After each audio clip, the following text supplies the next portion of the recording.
Bom dia, boa tarde, boa noite.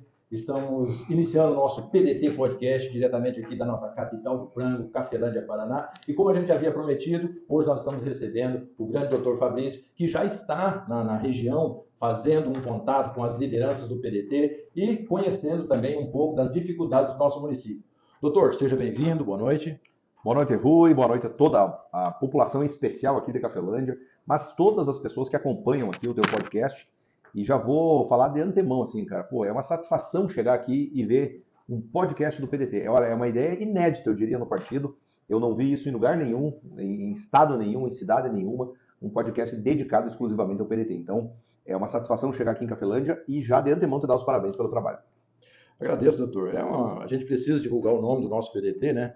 Então, a gente teve essa ideia de criar esse podcast e convidar pessoas igual você que tem interesse também em fazer um trabalho diferenciado para o nosso partido. Mas aqui, iniciando aqui a nossa primeira pergunta aqui, doutor. Você é do judiciário, você é da área do judiciário. Por que essa migração do judiciário para o legislativo e para o executivo? Então, na verdade, eu sou meio inquieto por natureza, né? Então, eu sempre estou tentando inovar em alguma coisa, né? Eu sou da região sudoeste do Paraná, né? Então resido na cidade de Pato Branco, nasci na cidade de Clevelândia, parecido com Cafelândia no nome aí, mas ali do ladinho de Pato Branco. E eu fui cursar Direito em Santa Maria, no Rio Grande do Sul. Então, quando eu tinha ali meus 17 anos, eu fui para Santa Maria, no Rio Grande do Sul. Me formei na Universidade Federal, cidade que ficou conhecida pela tragédia, né, da Boate Kiss, alguns anos depois da minha saída de lá. E aí, naturalmente, as pessoas que se formam em Direito acabam ficando no mundo jurídico. Porém, eu ingressei no INSS, no meio da faculdade, né? Então, eu fui estagiário, fui contratado e depois fui servidor público por 8 anos do INSS. E aquilo, naquele momento, de certo modo, me afastou um pouco do jurídico, porque eu estava no INSS, mas estava trabalhando mais no direito previdenciário, né? Que era a área de atuação. Aí, passado alguns anos, eu fiquei 8 anos, pedi exoneração do INSS, saí do órgão público e ingressei na advocacia. Naturalmente, caí na advocacia previdenciária, porque era a área que eu dominava, né? E nós ficamos 10 anos imersos trabalhando na advocacia sem fazer política, sem estar no meio da política. Mas eu tinha uma grande saudade daquela época da Universidade Federal, porque eu fui uma pessoa que participou do movimento estudantil da Universidade Federal, uma pessoa que no próprio meio da Universidade Federal você tem muitos embates políticos, né? Então eu vinha daquela linha de pessoas que não estavam assim ausentes do meio da política. E passados 10 anos na advocacia, e aí já tendo uma equipe grande e tendo vários escritórios, né, que hoje são 7 escritórios, e a gente tem 13 advogados no escritório, na equipe, eu entendi por bem, então, voltar e me dedicar para a política, né? Isso há uns 4 ou 5 anos atrás. Confesso, Rui, que no começo o plano até era um plano um pouco mais modesto, né? Nós pensávamos aí em uma questão de gestão municipal, né? Não tínhamos, assim, tantos planos maiores. Mas acabou que os desígnios aí da vida nos colocaram numa posição dentro do partido, assumindo primeiramente a presidência do partido na cidade de Pato Branco, depois a coordenação da região sudoeste e depois passei a ser membro da executiva estadual. E aí vim para o oeste e olha, vou te falar uma coisa, assim, parece até que eu nasci na região oeste, porque tal a integração, a receptividade do oeste, né, que o PDT vinha na região oeste, assim, não vou falar abandonado, porque os companheiros existiam, estavam lá e estavam fazendo o seu trabalho. Mas assim, o resultado das últimas eleições aqui, se você avaliar, né, com frieza, são apenas 4 vereadores eleitos num rol de 52 municípios do Sudoeste. Quer dizer, uma população enorme. Comparando com o Sudoeste, onde a gente conseguiu fazer um trabalho com um pouco mais de antecedência, nós fizemos lá no Sudoeste 5 prefeituras, né? Então, entre prefeitos e vices. Então, a gente está na majoritária em 5 municípios. Dos 10 do Paraná que o PDT fez, estamos na metade. Então, eu te diria que essa migração minha da atividade da advocacia para a política, de fato, é por vocação mesmo, sabe? É por entender que a advocacia é uma atividade nobre, muito importante, mas ela resolve o problema de uma pessoa. Cada processo é uma pessoa, né? Então você trabalha no processo, e eu trabalho muito com idosos, né, com aposentados e tal. Agora a política não, a política você resolve problemas no coletivo, né? Verdade. Uma política social, assistencial e tal, você resolve milhares, milhões de pessoas. E eu sempre tive esse apego, digamos assim, pela coisa pública, sabe? Como eu era funcionário público, né, eu sempre senti um pouco de saudade disso. E aí, naquele momento que eu entendi que o escritório já caminhava com as próprias pernas, né, naquele momento que eu entendi que eu poderia me dedicar, acabou que o PDT me abraçou, digamos assim, e eu de fato assumi essa função de coordenação do partido. Doutor, o PDT ele tem um projeto. Qual seria o projeto hoje você eleito deputado estadual, qual seria o projeto do PDT para o nosso oeste e sudoeste aqui que você tem em mente, assim, para que a gente possa divulgar mais o nome do PDT e atender a necessidade desses municípios? Rui, o PDT hoje, eu falo sem medo de errar, né? É a única opção que o trabalhador brasileiro tem para o futuro da política nacional, tá? Olha o que eu estou falando, é um negócio meio pesado, meio grave, mas é a única opção que o trabalhador tem para pensar que o trabalhismo, na sua essência, aquele trabalhismo criado por Getúlio Vargas, que foi o primeiro presidente da história do Brasil que criou direito trabalhista para aquele trabalhador, CLT, né? Criou a CLT, criou a carteira de trabalho, né? Entre tantos outros direitos, 13º, enfim, férias e tudo mais. A essência desse trabalhismo, ela começa com Getúlio. Ela migra ao longo do tempo ali para João Goulart e tal, até que vem o golpe militar, né? E eu conto uma história, Rui, que eu te diria assim, é triste de falar, mas a história é a história. Bonita ou feia é a história, né? Existiu, né? O Brasil é um país que viveu quase 400 anos como colônia de Portugal. Então, quando os portugueses chegaram aqui no Brasil, diferentemente dos Estados Unidos, que vieram no ânimo de cultivar o país, de desenvolver o país, o Brasil não. Os portugueses vieram para tirar as coisas daqui. Para sugar. Quando você vai em Coimbra, né, que é uma cidade onde tem 4 mil brasileiros residindo lá, estudando, você encontra ouro do Brasil em Coimbra, você encontra pau-brasil, né? Os caras vieram e tiraram tudo daqui. Isso aconteceu por 380 anos, praticamente. Quando o Brasil dá um suspiro, digamos assim, de república, né, que cai o império e o Brasil passa a ser um pouco autônomo, quem que assume o poder? Nosso primeiro presidente da República, Marechal Deodoro da Fonseca. O que era o Marechal? Era o militar, era o Marechal. O segundo presidente, Marechal Floriano Peixoto. Então, o início do governo no Brasil é feito por militares, né? E neste tempo que se sucede, no início dos anos de 1900, aí, nós temos uma situação onde trabalhadores trabalhavam sem direito algum, né? Era normal, por exemplo, você ter uma pessoa trabalhando sem direito algum. Por quê? Porque há pouco tempo atrás tinha escravos. Então, se era normal você trazer escravos da África e fazer trabalhar 15, 16, 18 horas por dia a troco de comida, você trabalhar ali 10, 12 horas e não ter direito nenhum também era normal. Sim. E nós somos o último país a abolir a escravatura também, Uma né? vergonha completa. Uma vergonha completa. É como diz o ditado, né? Falava assim que se abolir a escravatura vai afetar a economia do Brasil, né? Porque não vai ter mão de obra. Daqui a pouco, se não tiver mais a mão de obra dos índios, antigamente, que trocavam coisas, ia quebrar o Brasil. Quer dizer, é aquela postura oligárquica tradicional do Brasil.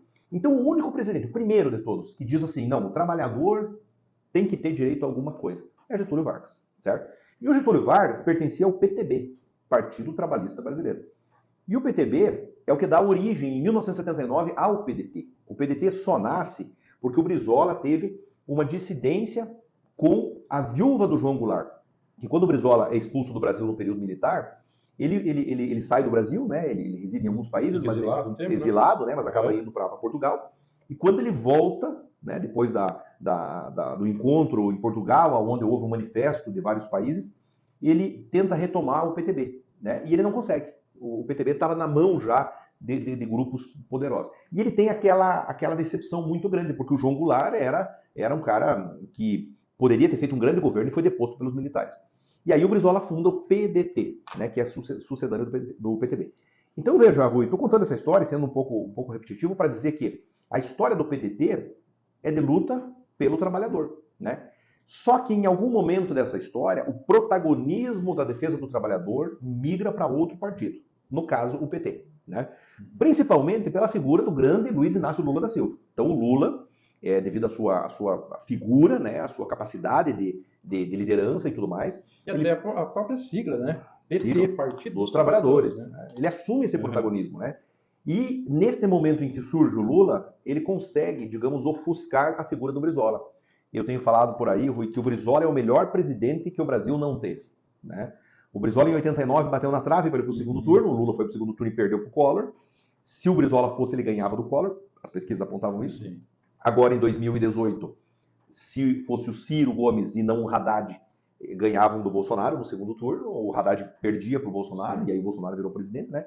Então, o PDT ficou, em alguns momentos da história, relegado, digamos assim, como a segunda força na defesa do trabalhador. Só que o que nós observamos hoje? Infelizmente, eu falo isso com pesar, porque votei no presidente Lula muitas vezes.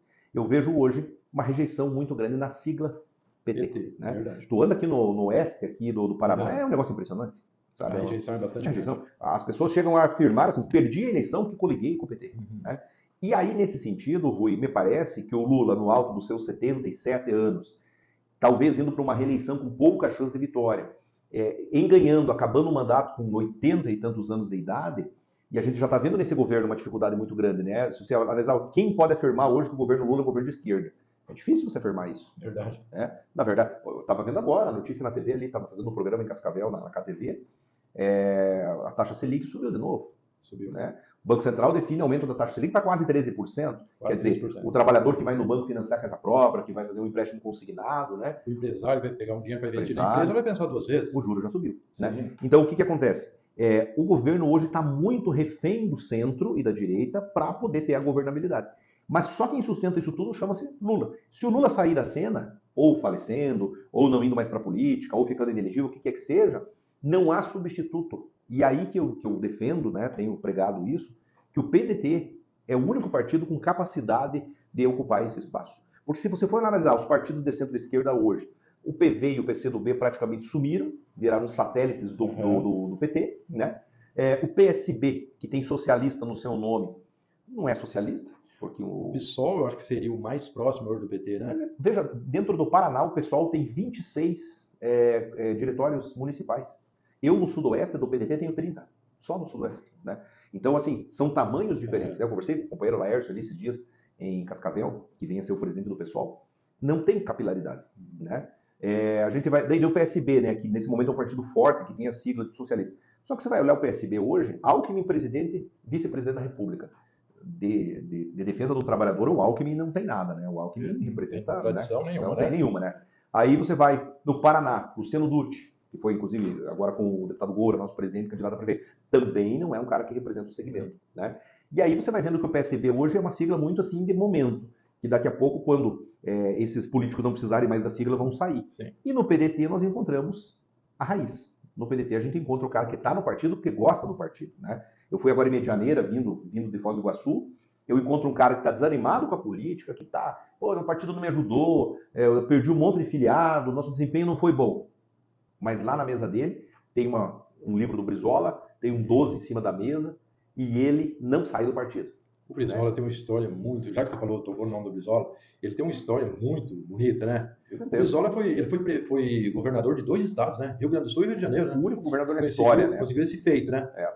E até acho que o Brizola foi para o Rio de Janeiro, eu acho para ti assim, para ser presidente da República. Eu acho que o Brizola chegou à conclusão que no Rio Grande do Sul talvez não tivesse o apoio da grande mídia, né, dos grandes empresários, e foi para o Rio de Janeiro, né? E toda a nossa matriz, Rui, hoje, de construção do partido, quer dizer, o estatuto do partido, o próprio livro do Ciro Gomes, né, o Projeto Nacional de Desenvolvimento, ele prega exatamente as mesmas coisas que o trabalhismo lá do Getúlio Vargas ensinava, né? O que ele prega? Ele prega a defesa da classe trabalhadora, né, sem abandonar o empresariado. Ele prega uma guerra fiscal contra as instituições financeiras, que são os grandes vilões do país, porque aqui nos ouvidos das pessoas é a corrupção, que é o problema do Brasil, né? Verdade. E quando você vai ver nos bilhões, quem que lucra mais nesse país? É o Bradesco, é o Itaú. Os 5 bancos que dominam, né? Os 5 bancos que dominam, né? Através de juro. Basta dizer que se você deixar R$1.000 na poupança, o banco vai te pagar 0,5% de poupança.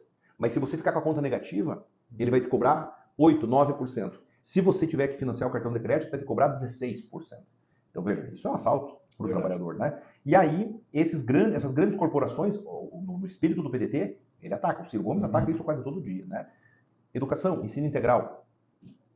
Indispensável. Herança do Leonel Brizola. Ele foi a primeira pessoa a criar a escola em tempo integral no Rio de Janeiro, né? As Brizoletas. Verdade. Tem até um depoimento do repórter Marcos Uchoa, da Rede Globo. Da Globo, né? Ou não é o Marcos Uchoa, é aquele cara do esporte, cara, me foge o nome agora. Mas é um repórter da Globo, e ele conta que ele só conseguiu chegar onde ele está, por quê? Porque o pai e a mãe dele tinham condições de deixar os filhos na escola, né? E trabalhar o dia inteiro, e ele ficar na escola e pegar ele 6 da tarde. Que é o que o Brizola falava, vai ter 5 refeições por dia, né? Vai ser bem tratado, vai tomar banho, vai cortar o cabelo, vai ter um uniforme, vai ter um agasalho e tal. Fazer um curso técnico. Contraturno, de manhã na teoria, de tarde na prática, ou vice-versa, né? E aí ele vai, no final das contas, lá para casa cansado já, passou o dia inteiro, e vai descansar para o dia seguinte. Ou seja, nem precisa investir tanto dinheiro em creche. porque a própria escola integral vai absorver esse aluno, né? E, infelizmente, no Brasil hoje, o ensino integral ele é quase incipiente, não existe, né? Então, tá aí as escolas públicas que, aliás, muito pelo contrário, estão vendendo, né? Estão querendo levar para a iniciativa privada, né? E tem o Brizola também, ele era tão defensor do trabalhador que ele apoiou tanto a reforma agrária que as primeiras terras da reforma agrária foi doada por ele. Ele dividiu a fazenda dele, a própria fazenda dele, colocou 30 famílias na fazenda. Então, a história do Leonel Brizola é muito bonita. Por isso que o PDT é um partido que as pessoas, quando estudam a história do PDT, do Leonel Brizola, as pessoas pegam um amor pelo partido. E depois também, doutor, nós não temos aquele radicalismo que foi implantado no Brasil do nós contra eles. O PDT é um partido que ele senta com qualquer um para debater ideias, que é o que a gente tem que trabalhar na política, né? Então, hoje eu tenho bastante orgulho de pertencer a esse partido. Mas a pergunta que eu quero te fazer é essa. Nós temos aí, doutor, uma dificuldade muito grande, nós, liderança do PDT, tivemos agora na nossa política municipal, que é aquele apoio que a gente sabe que no final a gente precisa, que é o apoio financeiro. Nós precisamos ter um representante aqui do Oeste, Sudoeste da nossa região. Nós temos o Gora como nosso deputado representante, mas o Gora está na capital, então ele tem um trabalho mais voltado para aquela região. Você, deputado estadual, qual seria o apoio que nós, liderança dos municípios, teria do deputado Dr. Fabrício? Olha só, Rui. Em meados de 2024, ano passado, quando as eleições já estavam se tomando forma, né? Se desenhando. Eu fui para Curitiba, me reuni com o nosso secretário-geral, o Rodrigo Ponce, muito meu amigo, por sinal. E numa reunião nós colocamos então quais eram os projetos que nós tínhamos de candidatura. Algumas cidades só vereador, outras cidades prefeito, outras cidades vice-prefeito, enfim. E aí, naquele momento, ventilou-se a possibilidade, eu vou falar pelo Sudoeste, tá? Porque na época eu ainda não estava no Oeste, estava no Sudoeste, de que viriam entre 550 e 600 mil reais para o Sudoeste, tá? Veja, parece assim ser bastante dinheiro, mas vou fazer uma comparação. O deputado federal Giacobo, do PL, ofereceu para um candidato de Francisco Beltrão para ser vice 600 mil reais para o prefeito aceitar ele. Quer dizer, um candidato. E eu tinha 42 municípios, tá? Então, o fundo eleitoral hoje, ele está muito loteado entre dois partidos, PL e PT, fruto da polarização. Né? O fundo eleitoral do PL é quase de R$1 bilhão, né, nível Brasil. O do PT também é muito alto. Depois vem um bloco de partidos ali que estão no centrão, né, o PSD, o União Brasil, o Republicanos, o PP. E o PDT tem hoje o 9º fundo eleitoral, apenas, né? Em torno de 170 milhões para o Brasil.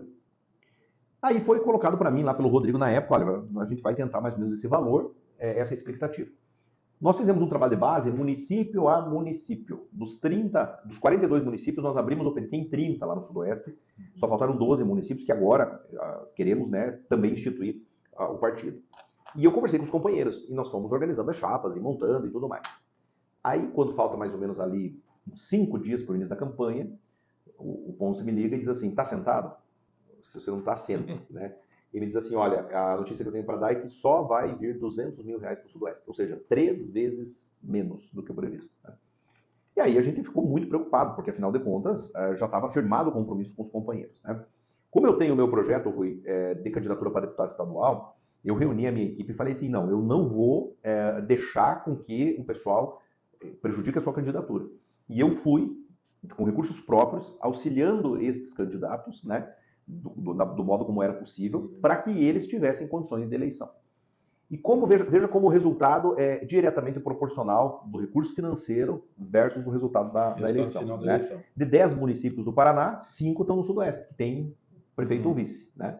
E vereadores, nós fizemos no Sudoeste 10 vereadores e temos mais 5 que estão, olha bem, fora do PDT, mas que são pedetistas, mas que tiveram que sair do partido por causa da legenda. Porque o PDT não ia formar legenda, e aí falaram, olha, doutor, nós temos aqui 3 vereadores muito bons de voto, mas só, não tem mais gente. Então o prefeito me convidou para ir para o Republicanos. Beleza, ele se elegeu pelo Republicano. O outro do MDB. O outro... Então é um cenário triste, mas enfim, foi o que foi possível fazer. Aí, neste meio de eleições, eu ajudei 5 municípios do Sudoeste, do Oeste, na época. Cascavel, Marechal Cândido Rondon, Diamante do Sul, Capitão Leônidas Marques e Santa Teresa, que eram os municípios onde a gente já tinha contato com o presidente, com alguma pessoa e tudo mais. Veja que Capitão Leônidas Marques fez vereador, Diamante fez vereador, Santa Teresa fez vereador. Só Cascavel e Marechal Cândido Rondon que não fizeram vereador e foram municípios que nós aportamos. Ou seja, municípios que não receberam fundo eleitoral e ajuda nenhuma, não fizeram vereador. Sim. E essa relação, Rui, ela era tão direta que o caso do PL, que navega aí nessa polarização e nesse antilulismo, né, é muito emblemático o caso do PL, porque o PL fez prefeito em Pato Branco, em Guarapuava, em Cascavel e Foz do Iguaçu. Veja, as 4 grandes cidades aqui, tirando só Francisco Beltrão desse meio, né, o PL fez prefeito. Por quê? Porque uma campanha de uma cidade média recebe 1 milhão, 1 milhão e 100, 1 milhão e 200 de recursos. Aí tem estrutura, né, para trabalhar, né? Tem estrutura para trabalhar e acaba elegendo. Então, o que nós pregamos? Primeira coisa, a gente precisa voltar a ter bancada do partido. O que é a bancada do partido? A nível estadual são 3 deputados. Tá? 3 deputados estaduais formam uma bancada na Assembleia e essa bancada passa a ter voz dentro da Assembleia para negociação com Sim. a situação ou com a oposição. E, inclusive cargos, né? Mais cargos para você poder montar a base do partido. E 1 deputado federal. Essa é a meta do partido. Sim. 1 deputado federal e 3 deputados estaduais. Hoje, se você me perguntar assim, tem o deputado federal já eleito pelo partido para concorrer? Não tem. Temos definições aí pela frente, uma possibilidade da família Requião vir ao partido, né? E talvez... Esse desfiliou do PT, né? Ele pediu na justiça, né, a desfiliação, recebeu uma liminar autorizando, sim. mas ainda depende de uma decisão final, né? Mas assim, o próprio partido já aceitou a saída do Maurício Requião do PT. Então tem a grande possibilidade de vir o PDT. O Gustavo Fruit, né, ex-prefeito de Curitiba, ex-deputado federal, um quadro também que está no PDT, mas está faltando a gente reativar, digamos assim, o Gustavo Fruit como figura importante do partido para que ele possa concorrer também. Hoje de manhã eu conversei por telefone com o deputado Frangão, né, aqui de Cascavel. O Frangão falou com o Lupe em Brasília, manifestando talvez uma vontade de vir para o PDT também. Todos esses são possíveis candidatos a deputado Sim. federal, né?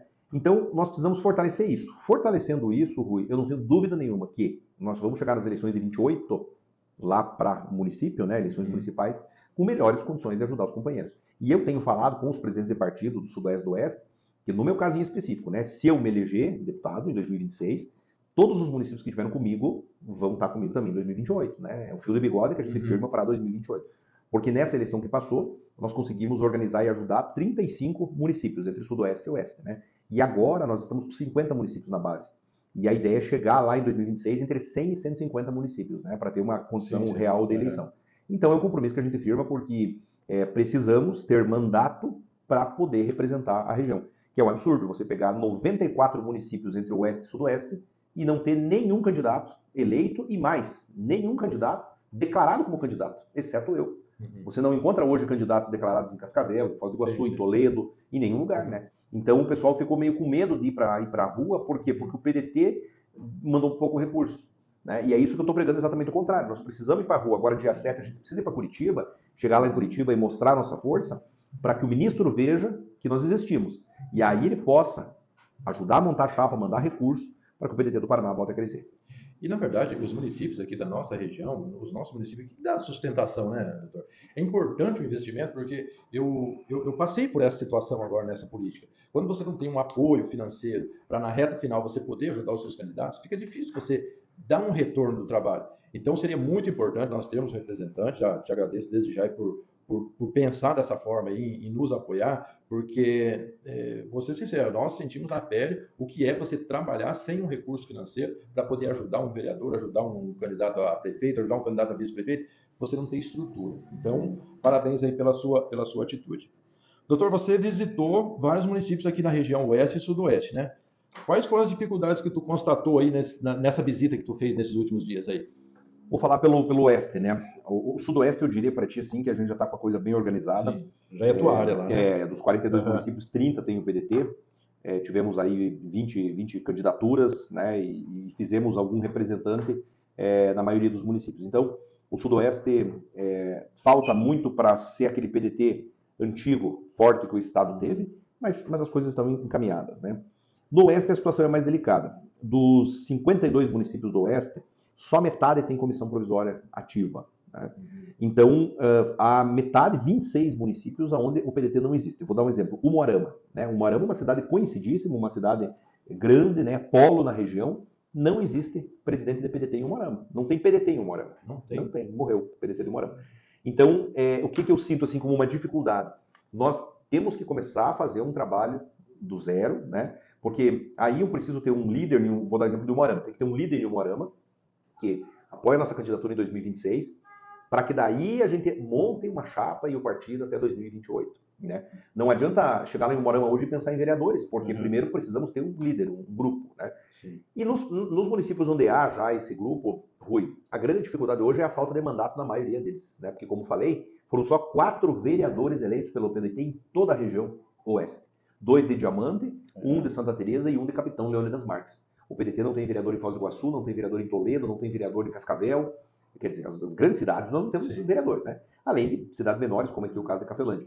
Então eu vejo que a falta do mandato, ela traz essa falta até às vezes de identidade do partido, porque assim, quem quer ter o vereador, quem quer ter o prefeito, não temos, né? Então hoje a nossa dificuldade é essa. O que a gente precisa fazer?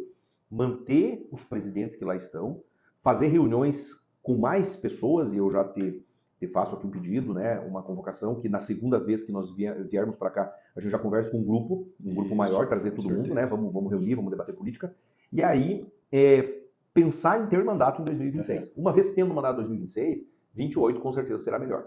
Mas o cenário hoje do Oeste é um cenário assim que demanda muito trabalho pela frente.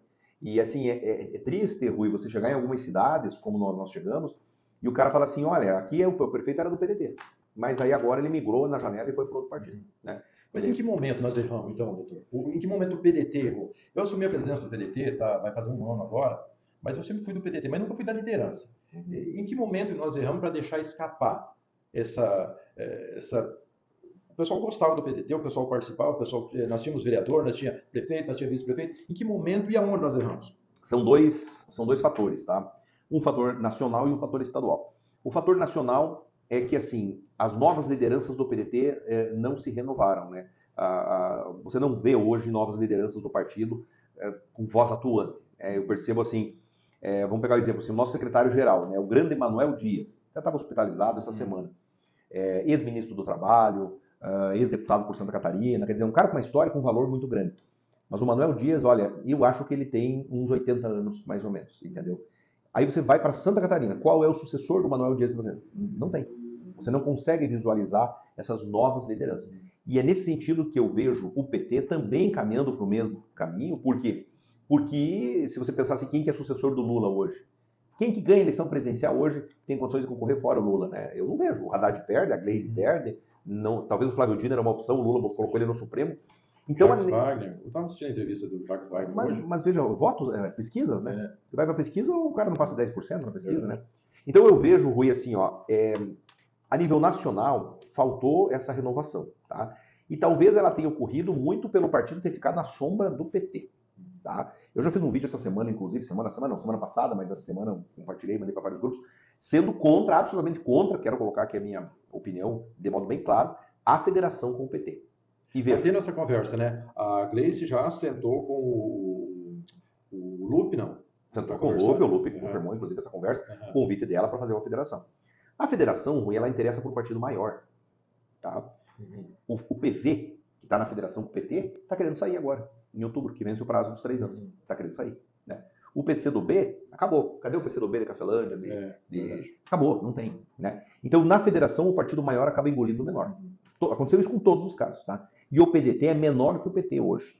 Então, nós vamos ser engolidos. A verdade é essa. Acaba a identidade do partido. Tá? Então, eu sou absolutamente contra, e quando estiver com o ministro Lupe agora no dia 7, eu vou externar essa minha opinião, de que nós temos que caminhar por conta própria. Tá? Então, voltando à tua pergunta, o assunto, o ponto federal me parece ser essa questão de falta de renovação e ficar na sombra do PT.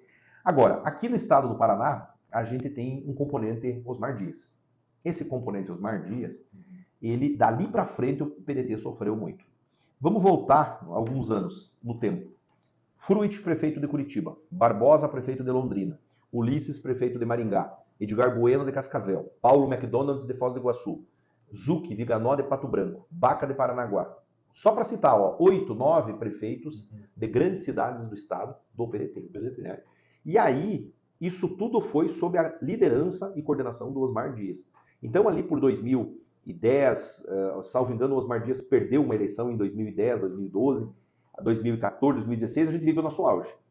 Quando a gente chega em 2018, o único candidato com condições de derrotar o Ratinho era o Osmar Dias. As pesquisas apontavam isso. PDT na cabeça, MDB, PT, estava formado o bloco. e o Osmar Dias seria governador pelo PDT. Que, aliás, o Jair Lerner era do PDT quando foi governador lá atrás. O que acontece? O Osmar Dias desiste da candidatura 15 dias antes do prazo da convenção. E aí, como ele desistiu sem ter, assim, não tinha uma doença, não tinha, né, foi, até hoje mal explicada essa história. Não teve uma justificativa plausível, Não teve, né? O pessoal comenta que ele se desentendeu com o Álvaro Dias, porque o Álvaro Dias foi candidato a presidente da República e o Álvaro Dias teria pressionado ele a retirar a candidatura, então eu não sei exatamente o que aconteceu. Mas a saída do Osmar Dias, ela impacta já no ano seguinte na migração de vários companheiros para outros partidos. E em 20, quando abriu a janela de 2020, a gente tem, assim, uma migração gigantesca de prefeitos do PDT. Eu não lembro exatos números, mas eu te digo assim, passa de 100 prefeitos que saíram do PDT em 20, já com o Ratinho governador. Porque o Ratinho, um mérito ele tem. Ele leva todo mundo pro lado dele, né? Através de favores, emendas, cargos, mas ele faz um blocão muito grande. E aí o partido em 20 tem um resultado muito ruim na eleição municipal. Em 2022 tem o pior resultado da história na eleição estadual e federal, porque perde o seu federal, que é o Gustavo Frutti, e o estadual de 3 cai para 1, só fica o Goura eleito, né? A gente perde o Luercio e o Márcio Pacheco. E chegamos em 24 meio que em frangalhos, né? O Goura fazendo o que dá, como único deputado do partido, como presidente do partido. E aí nós temos esse resultado que eu considero fraco, né? São só 10 prefeituras que estão na majoritária de 399 municípios. Mas eu te digo que dentro do que o Goura podia, ele fez. Porque a base do Goura é muito Curitiba, né? Muito ali no entorno de Curitiba e região metropolitana. Então o Goura não tem nem recursos para visitar todas as cidades aqui do Oeste, do Noroeste, quer dizer, é uma tarefa muito difícil de fazer, né? E é esse trabalho que nós estamos auxiliando ele. Então eu diria para ti que nós aqui no Paraná sofremos um pouquinho mais, porque além do enfraquecimento nacional, tem esse componente dos Osmar Dias. Ali, muito companheiro sai do partido. Resumindo, nós vamos ter que começar do zero, né, doutor? Nós vamos ter que fazer um trabalho de reestruturação, de filiação de pessoas, de trazer liderança para o nosso partido, de ter pessoas como você representando nós aqui na região, porque eu, em uma conversa que eu tive com o Goura lá em Curitiba, ele mesmo falou da importância da gente ter alguém aqui na nossa região, né, para desenvolver esse trabalho e para reestruturar o PDT, para levantar o nome do PDT e o PDT voltar a ser o que sempre foi, né, um partido grande, um partido reconhecido. Mas é um trabalho que nós vamos fazer. Doutor, vamos falando de política municipal, política estadual, política federal, estamos caminhando para o final. Vamos falar um pouco da política mundial. Você acredita que está havendo aí uma nova ordem mundial com essa questão de guerra, do novo presidente dos Estados Unidos? Agora também tem o BRICS, que é uma nova moeda aí entre Brasil, China, Rússia, África do Sul. Então, você acredita que está havendo uma nova ordem mundial? Agora, ontem já tivemos a DeepSeek lá que colocou de ponta cabeça lá toda a IA, né, a inteligência artificial. E como que você vê todas essas mudanças, todos esses acontecimentos a nível de mundo? Olha, Rui, eu acho que, infelizmente, a gente nunca teve tão pior, né? Então, assim, pensar que um Steve Bannon, que é o maior bandido que tem dentro dos Estados Unidos, talvez o mundo chame-se Steve Bannon, ele sobe numa cadeira nesse evento da posse do Trump nos Estados Unidos. E ele chama o Eduardo Bolsonaro e declara ele como futuro presidente da República, aonde ele chama o representante da Alemanha com um gesto nazista, imitando Hitler, sim, e ele diz que a próxima parada é a Alemanha. O que ele está falando? Nós vamos invadir a Alemanha e vamos colocar a extrema-direita na Alemanha, né? Ou você pensar que a Argentina, aqui nossos vizinhos hermanos, com a belíssima Buenos Aires, que estive ali esses dias, é comandada por um maluco que quer colocar um muro agora aqui na divisa com Santa Catarina, né? Então, veja bem, às vezes eu chego à conclusão que, de fato, a gente vive um momento caótico, né? Porque as pessoas ficaram tão desacreditadas na política que elas buscam, porque no movimento histórico é sempre assim, quando não se acredita em mais nada, você acredita em salvadores da pátria, né? E a extrema-direita, ela tem esse discurso muito afinado de que ela é a salvadora da pátria, né? Então, se você analisar historicamente, muitos líderes de extrema-direita foram formados quando a população estava desesperançosa, né? Napoleão Bonaparte na França, Mussolini na Alemanha, Mussolini na Itália, Hitler na Alemanha, né? Você tem, assim, a Pinochet aqui no Chile, né? Então você tem, assim, esses líderes que surgem dizendo assim, tá tudo uma porcaria, tem que jogar tudo fora e eu vou resolver o problema. Eu nunca esqueço daquele vídeo do Milei, né? Arrancando as escritas, né? Ministério do Trabalho, fora. Ministério da Previdência, fora. Ministério do Centro. Ou seja, nada presta. E aí a população vai e diz assim, não, esse é meu salvador da pátria. O Trump, né? O Trump é um cara que enriqueceu fazendo manobras no mercado financeiro, e aí eu não tiro o mérito dele enquanto empresário, mas é um cara que chega e anuncia medidas assim, vamos deportar todos os imigrantes dos Estados Unidos. Bom, vamos começar a conversa. Brasileiros, né? Só na região da Flórida, mais de 1 milhão. Né? Se tu tirar todos os brasileiros, os latinos, mexicanos, haitianos, tudo mais, primeiro falta mão de obra, de cara. Vai impactar. Totalmente. Vai ter uma repercussão negativa isso aí. A curto prazo, nem vai ser a longo prazo, né, doutor? Totalmente. Tem, essa semana eu conversei, inclusive, com uma pessoa que esteve ali na região da Flórida, e um taxista que ele é, acho que é argentino ou colombiano, e ele não fala inglês. Mas como não fala inglês, está nos Estados Unidos e tal, não fala inglês. Não é necessário, porque a minha clientela é toda latina. Olha só. Então, hoje, os Estados Unidos têm pessoas do mundo inteiro lá dentro, né? E esse discurso do Trump é muito radical. A gente tem que aprender também, Rui, a ler. Quem é do meio digital, que trabalha com isso, compreende de uma maneira muito fácil. Ler aquilo que dá ibope, aquilo que dá movimento. E a estratégia da extrema-direita hoje não é necessariamente transformar em ações o que eles falam, mas é estar nos top trends da internet. Causar um impacto em cima do que eles falam, né? Vou anexar a Groenlândia e o Canadá. Olha que maluquice. O Canadá é maior que os Estados Unidos em extensão, entendeu? O Canadá é o segundo maior em extensão, né? Rússia e Canadá. Né? Quando o Canadá foi colonizado, lá muito mais franceses do que ingleses, né? Foi na mesma época dos Estados Unidos. Foram os europeus que vieram. Então você pegar e falar assim, simplesmente vou anexar. Claro que ele não vai fazer isso, certo? Mas ele gera uma repercussão e fica sempre em cima, sempre na mídia. Nós tivemos o exemplo no Brasil aqui do vídeo do Nicolas.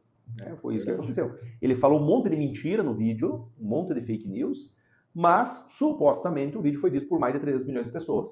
Que é uma coisa que é difícil de explicar, porque se nós temos 220 milhões e nós temos 7 países que falam português, nesses 7 países tem mais 40 milhões. Então nós temos o quê? 260 milhões de pessoas que falam português no mundo.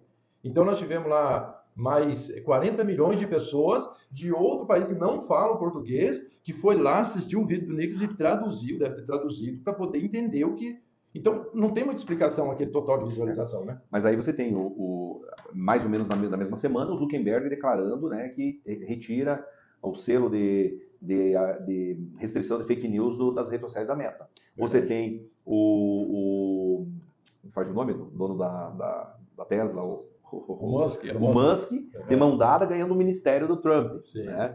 Ou seja, todos os gigantes de tecnologia se curvam ao novo presidente da República dos Estados Unidos para que tenham benefícios, maiores lucros, sei lá o quê. E aí eu vejo assim que existe muita manipulação. E é isso que eu acho que nós devemos fazer e ter cuidado de não ficar muito preocupado discutindo essas pautas, entendeu? Aí eu vejo às vezes e eu já errei muito na minha vida fazendo isso também, mas eu vejo os companheiros lá na rede social dizendo assim, não, porque eu sou contra os Estados Unidos anexar a Groenlândia. Tá, mas vem cá, aqui pro trabalhador de Cafelândia, de Medianeira, aqui de Marechal Cândido Rondon, o que importa isso, certo? O que muda, né? Nada. Então vamos discutir o quê? Vamos discutir a escala 6x1, que foi uma deputada do PSOL que levantou a bandeira, e poderia ter sido um deputado do PDT, né? E aí isso sim afeta a vida do trabalhador.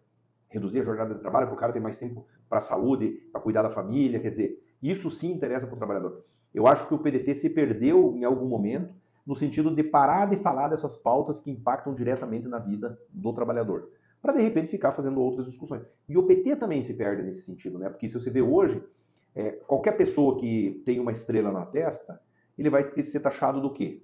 Esse cara é contra a família tradicional, esse cara defende o homossexualismo, defende o aborto, né? Esse cara aí ele só quer direito para negros e índios, e não é assim. Né? Mas foi plantado através das redes sociais, né, doutor? Totalmente. A extrema-direita está anos-luz na nossa frente. Né? Eles conseguiram fazer esse processo inclusive via WhatsApp também, não só redes sociais, né? Mas eles têm uma estrutura hoje que tem uma linha de comunicação muito forte, aonde daqui a pouco, tem um caminhoneiro, eu que sou filho do caminhoneiro, né? Tem um caminhoneiro andando na estrada lá, o cara tá lá com o celular, ele recebe uma notícia e já, vamos parar tudo, vamos fazer greve, sabe? Tanto que nós vimos cenas bizarras, né? Na época, alguns anos atrás, aí, antes do Lula entrar, do pessoal recebendo fake news, o ministro Alexandre de Moraes foi preso. E os caras se ajoelhando, chorando, comemorando, orando em volta de um pneu lá, e o extraterrestre vai vir nos ajudar, entendeu? Veja bem, é uma insanidade. Mas como chega um nível de loucura desse, doutor? A pessoa conseguir acreditar nessas coisas? Porque tem situação que a gente vê assim que a gente não imaginava que no século XXI as pessoas iam acreditar nesse tipo de situação. Eu não consigo entender o porquê que a pessoa consegue acreditar nisso e ela internaliza isso de uma forma que ninguém muda a cabeça dela. ela guarda isso aí de uma forma que fica intransponível. Acontece isso, Rui, porque as brisoletas não deram certo no Brasil, entendeu? A gente não formou pessoas para pensar, a gente formou pessoas para executar, certo? A gente tem hoje um mar de pessoas bilionárias no Brasil que são ignorantes, que eles aprenderam a ganhar dinheiro, mas não necessariamente pensar, né? Então, como só tem espaço para poucos milionários e bilionários, a cada 1 milhão, um é rico e o resto é pobre, esses pobres foram tratados como gado ao longo do tempo, como diz a música do Zé Ramalho, né? E ele consome aquele produto como se fosse um produto bom, como se fosse um produto verdadeiro, mas ele não tem um senso crítico. Porque como que você vai ter um senso crítico para uma criança que está numa escola pública e ele está numa escola pública com um professor ganhando 1.600, 1.700 por mês, como é o caso, e às vezes até na particular paga mal também, né? Um professor ganhando ali menos do que um salário e pouquinho por mês para educar uma criança que está indo para o mundo, né? O cara, na adolescência, é um cara que está lá no morro do Rio de Janeiro, onde ele está vendo os amigos dele ter carro novo, tênis bom, usar roupa de marca, comprar um iPhone, entendeu? E ele está ali e diz, pô, quero isso também. Então, nós pulamos uma fase, digamos assim, desse conhecimento, de que as pessoas começaram a olhar, e principalmente da geração dos anos 2000 para frente, que consumiu a tecnologia do modo desenfreado, né? Porque hoje em dia os pais já estão meio que, assim, sabendo como lidar. Mas ali quando chegou a rede social e o WhatsApp, e celular e tudo mais, não tinha controle isso, né? Teve crianças se suicidando, teve gente... Foi uma loucura. Agora estão proibindo o celular nas escolas, né? Então você vê hoje, a minha mãe é professora de história, você vê alunos hoje indo para aula, não com o objetivo de aprender. Estão indo para aula porque o pai mandou, estão indo para aula porque obrigaram ele para aula, o aluno vai armado muitas vezes, o aluno vai lá. Então nós perdemos esse senso crítico. E aí criou a figura do pobre de direita. Que é uma grande aberração que eu vejo hoje na sociedade. Porque o rico de direita, tradicionalmente, é normal. Né? Quando que se desenvolveu o conceito de esquerda e direita? Né? No parlamento da França, onde os que estavam à direita do parlamento concordavam com aquilo que estava posto no país, que favorecia os mais ricos. E os que estavam à esquerda batiam de frente com essas políticas que favoreciam os mais ricos. Então, tradicionalmente, os pobres são de esquerda e os ricos de direita. E o Lula, ele foi um cara que trabalhou muito bem com essa classe média-baixa, tanto que é presidente por 3 vezes. Só que agora, depois do advento do Bolsonaro, houve uma lavagem cerebral, onde você pega uma pessoa assim que não tem não tem posses, não tem nada, um cara que trabalha de Uber aí, um cara que trabalha uma manicure, entendeu? É feio falar que é de esquerda. Uma empregada doméstica. Empregada doméstica, né? Empregada doméstica diz assim, tem que fazer reforma, eu trabalho com previdência, eu posso falar com propriedade. Empregada doméstica, tem que fazer reforma da previdência mesmo, porque tem muito vagabundo aí recebendo benefício, né? Ou então tem esses caras recebendo pensões aí altíssimas e tudo mais. A pessoa que está com 40, 45 anos. Beleza. Ela ia aposentar com 55. Agora ela tem que ficar até 62. E o homem tem os 65. 3 anos depois, ela me procura para entrar com pedido de auxílio-doença porque está com problema de coluna e não consegue continuar trabalhando, né?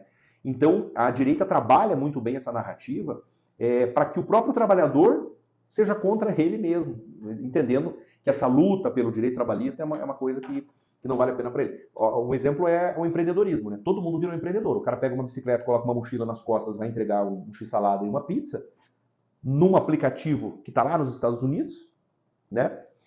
A cena mais cômica é ver um cara entregando um iFood numa bicicleta locada pelo Itaú, que é aquelas bicicletas que tem nas cidades grandes que locam pelo Itaú, né? Com um celular da Samsung ou da Apple, né? E ele é empreendedor. Ou seja, ele não é empregado de nenhum desses 3 e ele se autodenomina empreendedor, trabalhando no frio. Aí se ele for atropelado e perder um braço, uma perna e tal, fica sem nada. Se ele morrer, a mulher dele, os filhos ficam sem nada. Que empreendedor que é esse, meu amigo? Isso aí não é empreendedor, entendeu? Isso aí é um pobre coitado ali que está tentando sobreviver. Mas a direita colocou na cabeça dele que é melhor ser empreendedor, que tem que rasgar a carteira de trabalho, porque a carteira de trabalho que os direitos não valem nada. Né? Então foi um ponto positivo que a direita conseguiu, para ela, no caso, trabalhar na cabeça das pessoas. E aí você diz assim, como é que as pessoas chegaram nesse nível de insanidade? Meu amigo, eu tive uma prima na minha família, todo mundo tem essa história para contar, eu acho, né, de família que brigou por fazer política. Eu tenho uma prima, eu tenho 4 cachorros. E eu mando os cachorros tomar banho e vacina e tudo mais. Tinha um gasto de mais de 1.000 por mês para os cachorros. E era veterinária. Na época da campanha, eu votei no Ciro Gomes no primeiro turno e no Lula no segundo turno. Essa minha prima me mandou uma mensagem dizendo que ela dispensava os serviços dos meus cachorros porque ela não ia atender petista. Entendeu? E eu nem estava no PT, eu estava afiliado no PT. Ela perdeu mais de R$1.000 por mês. Então, assim, quando acontece uma coisa dessa, aí eu vejo que a população está doente mesmo, né? Tá todo Doutor, mundo. será que nesses 16 anos que o PT teve no poder, porque o PT deu oportunidade para. É inegável, né? Para que a pessoa pudesse estudar, fazer uma faculdade ali através do FIES, deu oportunidade para que a pessoa pudesse ter a casa própria, através do Minha Casa Minha Vida, SAMU, mais algumas coisas que foi criada. Mas eu acho que o PT não deu uma coisa chamada consciência de classe. Porque uma das coisas que o pobre e o rico e o classe média ele tem que ter é consciência de qual classe que você pertence. É muito fácil eu saber em quem eu vou votar. Inclusive, eu fiz um vídeo aqui também, logo ali no segundo turno, né, das eleições de 2022, eu fiz um vídeo, né, falando que não é difícil votar, é só você saber qual classe que você pertence. Quando você sabe qual classe você pertence, você sabe qual político que vai fazer projetos que vêm de encontro à sua classe. Então, hoje, eu entendo assim, né, no meu modo de pensar, eu acho que faltou um pouco de consciência, da gente dar essa consciência política. E nós também, doutor, muitas vezes nós não sabemos contar história. Nós precisamos falar para os nossos filhos como que era 20, 30 anos atrás e como que é agora. Isso dá consciência. Eu tenho meu irmão que o filho dele é formado, ele é formado em odonto, né? E ele fez o FIES. Mas ele contou história, falou assim, ó, quando eu fiz faculdade, eu não tive FIES. Todo o salário que eu tinha, eu não podia comprar uma roupa porque eu tinha que gastar na faculdade. Então, eu acho que nós também erramos, nós de esquerda, de centro-esquerda, erramos também em não contar história. Porque quando você conta a história, a pessoa se localiza. Ela fala, que classe eu pertenço? Ah, eu pertenço a essa classe. Então, melhor ficar desse lado. Então, eu acho que faltou isso aí também, né? No meu modo de pensar. Sim. O plano, Rui, que foi arquitetado, né? Eu acho que o grande erro do Lula, que era para ter sido um grande acerto e se transformou no grande erro, que conduziu ao impeachment e à existência do Bolsonaro como essa figura tão conhecida no Brasil, é quando o Lula descobre o pré-sal e diz que 95% dos recursos do pré-sal serão destinados para a saúde e educação. Eu lembro. Tá? Então o pré-sal foi uma coisa maravilhosa, um negócio que é maravilhoso, enfim, né? Mas os Estados Unidos respiram petróleo, né? Então, assim, se acabar o petróleo da noite para o dia, os Estados Unidos estão mortos porque tudo gira em torno do petróleo, né? E essa situação vem de décadas, não é de agora. Quando o Lula, naquele momento ali da descoberta do pré-sal, que aliás tem uma foto do Lula lá com a mão, né, petróleo e tal, ele diz assim que vai investir 95% em saúde e educação. Ali, naquele momento, cara, ele poderia estar dando grande passo por desenvolvimento do país. Por quê? Porque os miseráveis já estavam comendo. Tinha o Bolsa Família, né? E foi uma revolução na época o Bolsa Família. O comércio dos pequenos estava feliz, porque também, fora a classe média e a classe alta, os miseráveis também estavam comendo, estavam gastando. Uma parcela da população passou a ter acesso a nível superior, com o FIES e com o ProUni, né? Uma parcela grande da população passou a ter acesso à moradia, a sair do aluguel, isso fomentou a construção civil, né? E aí, digamos que essa população estava contemplada ali no final de 2010, 2009, 2010, e estava feliz. O Lula saiu com quase 80% de aprovação.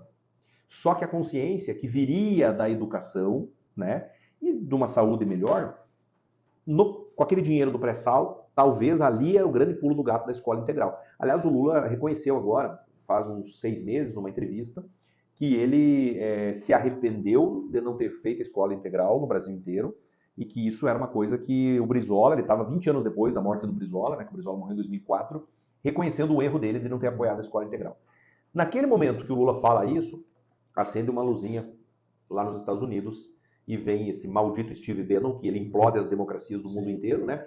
E ele vem para o Brasil e começa a construir a narrativa do PT corrupto, né, da Lava Jato, do Aécio Neves lá, a Dilma ganha a eleição e no dia seguinte vai ser a maior oposição da história, né? Então, naquele momento ali, começa a se criar, digamos assim, um estigma de que a esquerda não era boa. Por quê? Porque era naquele momento ali, e eu sou um cara assim, que reconheço muito o trabalho do presidente Lula, sabe? Mas era o passo maior, era o passo definitivo, era o passo onde a gente teria essa independência enquanto país, né? E aí os Estados Unidos vêm e cortam no meio. Por quê? Porque os Estados Unidos não quer nenhum país crescendo. A Argentina, Rui, era para ter sido há 100 anos atrás a grande potência mundial. A Argentina era muito mais evoluída que o Brasil. Você vai hoje na Argentina, cara, Buenos Aires, com todo respeito aqui às cidades brasileiras, mas assim, não tem. Buenos Aires é uma cidade linda, uma cidade organizada, uma cidade rica de cultura, de tudo. Quem que implodiu o futuro da Argentina? Os Estados Unidos, né? Começaram a fazer reiterados boicotes, apoiaram a ditadura, né? Que via de regra as ditaduras militares vêm o amparo americano, e aí você foi a Argentina e deu no que deu. Então eu percebo, cara, que no caso do Brasil, o que você falou é a maior verdade. Os pobres tiveram acesso à comida, a um pouco de estudo, a morar numa casa melhor, a financiar um carro, mas não tiveram acesso à educação plena, à consciência de classe. Faltou aquele período de formação do cara que sai ali do ensino fundamental até chegar no ensino superior. Ele continuou sem essa consciência de classe. E aí, daqui a pouco, passou assim como por 10 anos já que o PT tinha saído do poder, né? Foi em 2015 o impeachment da Dilma. E aí, quando a direita, com o filho do cara que era fazendeiro, lá que tinha muito dinheiro, né? Bolsonaro, o PT é corrupto, eu sou da direita e assim é bonito. Mas esse sempre foi, o pai dele foi também, o avô também foi. Sim. Mas o cara que foi teu colega de colégio, que está empacotando compra no supermercado, que não fez nível superior e tudo mais, também defendendo o Bolsonaro. E aí você foi junto, né? Foi junto. Entrou junto na mesma onda. Né? Doutor, estamos chegando ao final aqui. Eu queria conversar um pouco sobre o BRICS, essa nova moeda que está para ser lançada aí, né? Mas vamos deixar para um próximo encontro. Queria agradecer você pela presença, parabenizar você pelo trabalho que está fazendo e deixar os microfones aí para você deixar um alô especial para o nosso pessoal aí de Cafelândia e de todo o Paraná. Eu que agradeço, Rui, por toda a oportunidade, né, de estar aqui, de você me receber aqui em Cafelândia, participar do teu podcast. Como falei no começo, é uma inovação, eu diria até que é inédito. Eu quero que vocês me passem a gravação e eu vou passar isso, inclusive, para o presidente Goura e vou mandar para o ministro Lupe, porque eu não tenho notícia de outra cidade do Brasil, né, que tem um podcast do PDT. Você tem podcasts políticos, onde você tem pessoas do PDT, mas um podcast do PDT eu não conheço. E dizer que, assim, nós estamos inteiramente à disposição do Oeste. O Oeste e o Sudoeste são irmãos, né? Nós temos praticamente a mesma história de colonização, né? Essa colonização que depende muito do agro, que vieram gaúchos catarinenses para cá e fizeram o desenvolvimento de toda a região. Então, eu quero chegar numa situação, Rui, em 2026, em que eu possa, de fato, bater no peito e dizer assim, olha, eu estou eleito porque eu tive companheiros em Cafelândia que me ajudaram, em Cascavel que me ajudaram, em Toledo que me ajudaram, e tem esse reconhecimento. E veja, não é uma coisa assim que eu quero monopolizar. É que nesse momento, infelizmente, nós não temos outras opções. E aí a gente precisa voltar a ter representante. Antes de ontem, eu estava em Toledo falando com o companheiro Galina e ele falando, olha, a gente gostaria de ter um deputado de Toledo, mas hoje não se viabiliza. Estava em Foz conversando ontem com o pessoal. Foz, tradicionalmente, tem candidatos de Foz. Não sei se viabiliza também candidaturas em Foz. Então, nós temos que chegar em 30, digamos assim, tendo candidato de Foz, tendo candidato em Cascavel, tendo talvez aqui de Cafelândia, mas aproximar mais os parlamentares da base do PDT. E a única forma de fazer isso é fazendo o quê? Pegando a estrada, correndo município a município. Se tiver que enfrentar a estrada de chão em frente, como nós fomos lá para Querência agora, tem que pegar uma balsa para chegar lá, não tem problema. Tem que fazer esse trabalho de base para conversar com as pessoas. Porque não existe política só pela internet, não existe...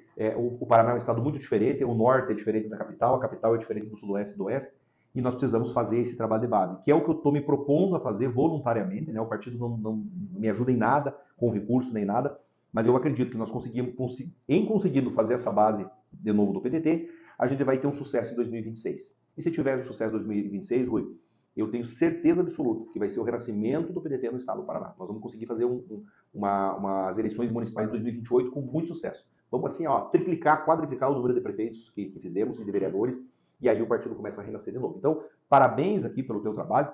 Na próxima vinda eu quero conhecer os demais companheiros, vamos formar novas lideranças, vamos trazer pessoas jovens para o partido, vamos mostrar que o partido também tem condições de crescer, né? E sempre seguindo a nossa linha do trabalhismo, né? Sem fugir da nossa matriz trabalhista, que é isso que norteia aí a diretriz do partido. Somos a grande força da centro-esquerda da política nacional para os próximos anos, tá?